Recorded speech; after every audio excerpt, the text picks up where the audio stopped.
nós vamos perceber as influências persas no monoteísmo bíblico. Esdras e Neemias vão insistir numa ligação muito forte e positiva entre o Império Persa e os protagonistas. Funcionários reais em Suzã, Esdras, como escriba e sacerdote da Babilônia, vai ser reconhecido pela sua autoridade real. Lá em Esdras 7, nós vamos ver as expressões Deus dos céus e lei do rei relacionadas. Nós vamos ver Javé agora sendo relacionado a um imperador, a uma linha imperial de poder. Pouco importa, nesse contexto, saber se Esdras e Neemias são históricos ou fictícios. Eles simbolizam, de uma maneira ou de outra, a ideia de uma colaboração estreita entre as autoridades judaicas e persas. Os reis persas aparecem como instrumentos de Javé. A própria Babilônia é citada num trecho de Isaías como martelo na mão de Javé. Os persas, em seu sincretismo, identificavam as divindades locais como manifestações de Ahura Mazda. E é daqui que vai surgir o hábito de identificar outras expressões religiosas como uma manifestação de uma divindade monoteísta. E você vai ter aqui essa questão de, por exemplo, ainda que a linha cristã que você segue, se é que você segue alguma linha cristã, seja progressista, seja, entre aspas, inclusiva, por ser monoteísta, a tendência é fazer exatamente isso que os judaítas pós-exílicos fizeram, e começar a identificar outras expressões religiosas, vão começar a ver outras expressões religiosas como a outra cara do seu próprio Deus, como manifestações do seu próprio Deus. E isso é importante porque vai categorizar a expressão monoteísta como uma expressão religiosa narcisista, em que ela apenas considera o outro quando o outro se assemelha a ela. Ela apenas considera o diferente quando entende ou projeta a si mesmo no diferente.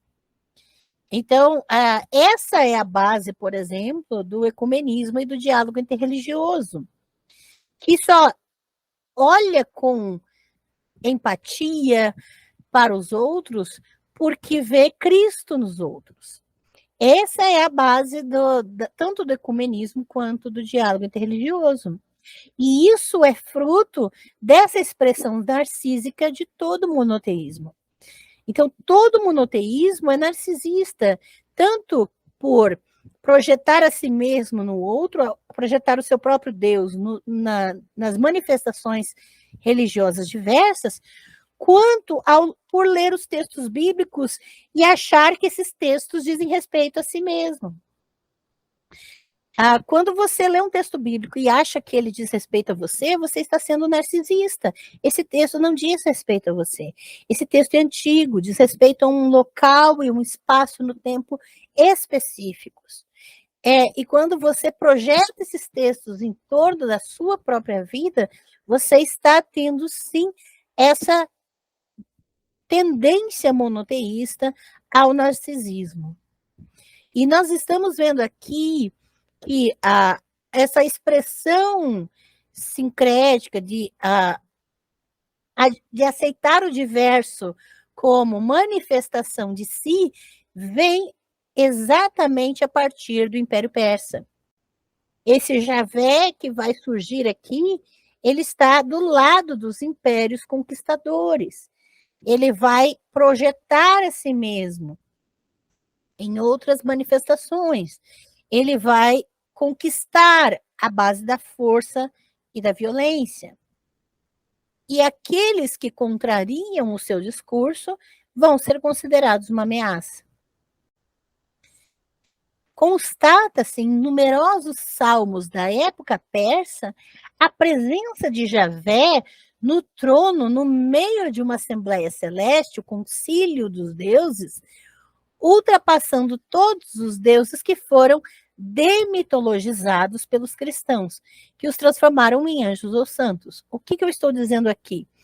Você vai perceber, por exemplo, no Salmo 89, no Salmo 103, que são salmos que contêm tradições antigas do concílio divino, das tradições até do panteão cananita, mas que agora vão ser redigidos na época persa, trazendo Javé acima dos demais deuses, Javé como um imperador diante dos seus vassalos, e esses outros vassalos que estão diante de Javé são outros deuses.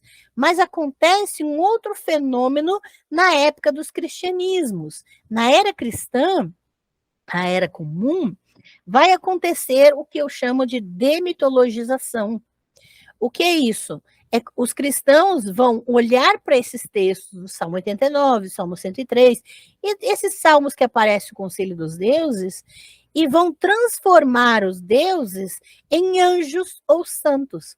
Eles vão demitologizar essas entidades e colonizá-las. Para quê? Para que não sejam competição para Javé. Porque o texto está falando de deuses, não de anjos nem de santos. Mas os cristãos vão inserir no texto seus próprios conceitos de anjos e santos, a fim de colonizar o texto, domesticar o texto, para que não contrarie a sua própria teologia cristã. E assim, nós vamos perceber uma dupla influência persa sobre Javé. Javé como uma imagem do grande rei persa sobre os outros reis, sobre os outros deuses, e Javé, único e verdadeiro Deus, estabelecido no topo do panteão tradicional. Ele vai, então, ascender ao trono como um imperador acima dos demais.